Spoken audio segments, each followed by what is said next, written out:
ကိုရီးယားသမိုင်းရဲ့တနာစရာကောင်းတဲ့ဒီကွင်းဆက်လူတန်းမှုရဲ့ဖြစ်ရမှန်တဲ့ဇာတ်ကားတွေကအချက်လက်တွေနဲ့ကဘလောက်ထိတူညီပြီးတော့ဘာတွေပြောပြတာလဲဆိုတာပုံမှန်ကနှိုင်းရှင်မျိုးပြတ်ပြတော့ပါမယ်ဆိုတော့တိထားပြီးသားသူဆိုရင်တော့ကြော်သားပါနော်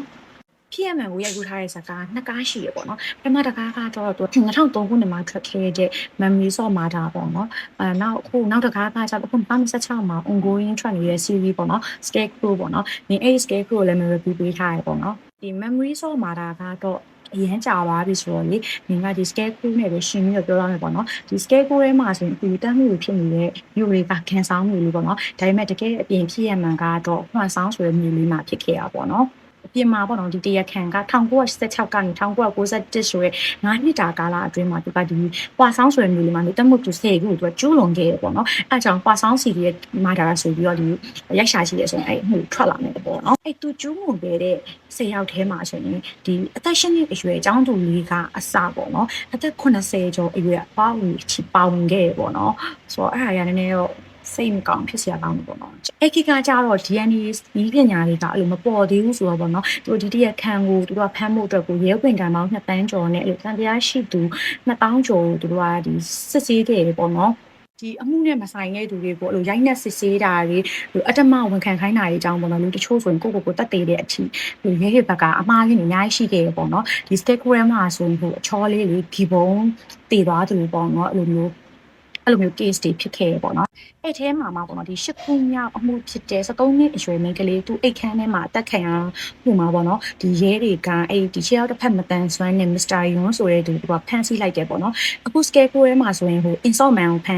မ်းတဲ့ case ပေါ့နော်ဆိုအဲ့ဒါနဲ့တူတူပဲအခုမြင်ပြောနေတာဖြစ်ရမှန်ပြီပေါ့နော်အဲ့ဒီမှာ Mr. Yun ကိုသူတို့ဖမ်းဆီးထားတဲ့အချိန်မှာပဲလူတက်မှုတွေကအပြင်မှာထပ်ဖြစ်နေကြတာပေါ့နော်အဲ့တော့ကျတော့ရဲတွေကအဲ့ဒါကိုဘလို့အကွက်ဆန်လိုက်လဲဆိုတော့ Mr. Yun ကဒီတစ်ကနေခွန်ချိတက်ခဲ့တဲ့စိတ်တစလူသက်သမားတော့မဟုတ်ဘူးဒါပေမဲ့လူသက်သမားရဲ့နီလန်းကိုအတုခိုးပြီးတော့ဒီအမှု၈ခုမြောက်အမှုတော့ကျူးလွန်ခဲ့တယ်ဆိုပြီးတော့သူကဒီတရားရုံးမှာရှောက်လဲခဲ့တယ်ပေါ့နော်ရဲတွေကအဲ့ဒီမှာ Mr. Yun ကသူကဒီထောင်နဲ့တကျွန်းချခံခဲ့ရပြီးတော့ပေါ့နော်သူကဒီထောင်ဒါပေမဲ့သူကထောင်ထဲမှာကျင့်ဆိုင်တာကောင်းမွန်တဲ့လူမှုလို့ပေါ့နော်သူကအဲ့လိုအနှစ်20ထောင်ထဲမှာနေခဲ့ရပြီးနောက်မှာသူကလွတ်လာခဲ့တယ်ပေါ့နော်အဲ့လိုနဲ့ပေါ့နော်ဒီအမှုကအဲ့လိုနှစ်ပေါင်းများစွာကြာတဲ့အထိမဖြေရှင်းနိုင်တဲ့အမှုဟောင်းတစ်ခုဖြစ်သွားတယ်ပေါ့နော်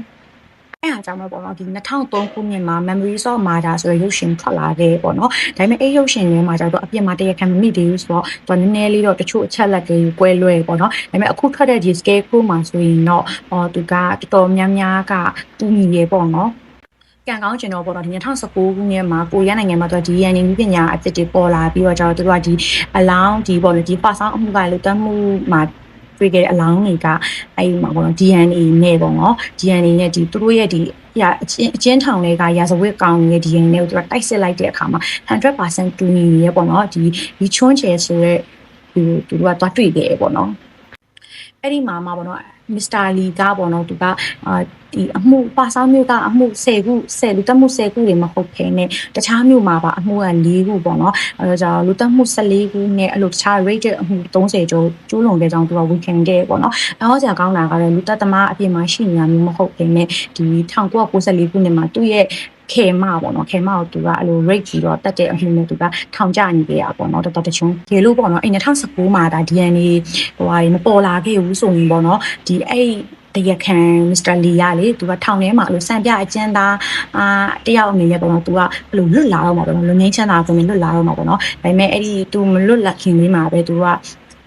တိသွားတရားခံမှန်းပေါ်သွားတာပေါ့နော်အဲ့ဒီအခန်းကဒီ Scarecrow episode 1မှာလေပါတယ်လေရေးမွတ်ပြီးသူကစံပြအကျဉ်းသားအနေနဲ့လွတ်တော်နေဆိုပြီးတော့လေဆိုတော